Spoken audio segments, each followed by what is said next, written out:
Hi, welcome to my channel. இப்போ நான் அவல் வச்சு ஒரு ஸ்நாக்ஸ் செய்யறேன். வாங்க எப்படி செய்யலான்னு பார்க்கலாம். நான் அடுப்பை வச்சு கடாயில் அவல் போட்டிருக்கேன். இதை நம்ம ட்ரை ரோஸ்ட் பண்ண போகிறோம். பாருங்கள், இந்தளவுக்கு பொறுமை வந்தோன்னே எடுத்துட வேண்டியதுதான். அவ்வளோதான். அடுப்பு ஆஃப் பண்ணிவிட்டேன். நீ மாற்றி எல்லாம் வேறு பாத்திரத்துக்கு சோடா ஆற விட்டு மிக்ஸி ஜாரில் போட்டிருக்கேன். இப்போ நம்ம அரைச்சிட்டு வந்துடலாம். பாருங்கள், நான் பொடிச்சிட்டு வந்து வேறு இதில் மாற்றிட்டேன். இப்போ அதில் கொஞ்சம் கொஞ்சமாக பால் நான் காய்ச்சின பால் அதான் மிக்ஸ் பண்ணுறேன். ஊற்றி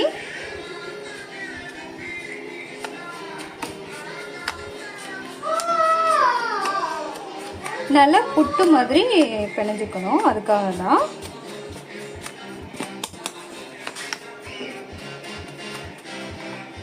பாருங்க, இந்த அளவுக்கு நான் கையை வச்சு பிணைஞ்சிருக்கேன்.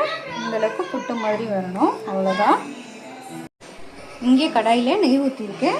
இப்போ முந்திரியும் பாதாமையும் வறுத்துக்கலாம்.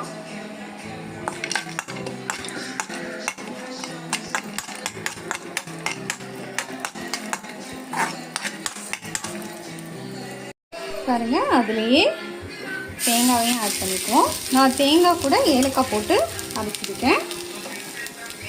இதையும் மிக்ஸ் பண்ணிக்குவோம்.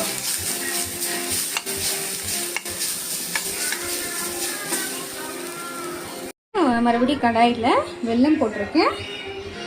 அதில் கொஞ்சமாக தண்ணி ஊற்றிதான் பாவு காய்ச்சிக்கணும். கொதிக்கட்டும். நம்ம பரட்டி வச்சுருக்கோம்ல, அது கூட நம்ம வறுத்து வச்சுருக்கதை ஆட் பண்ணிக்குவோம். ஆட் பண்ணி மிக்ஸ் பண்ணிக்குவோம்.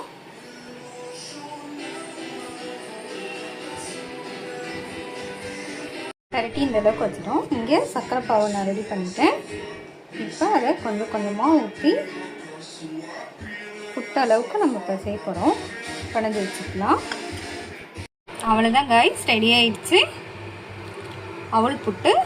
இது கிருஷ்ணருக்கு ரொம்ப ஸ்பெஷலானது. அதனால் இன்றைக்கி கிருஷ்ண ஜெயந்தினால் நான் அவல் புட்டு செஞ்சுருக்கேன்.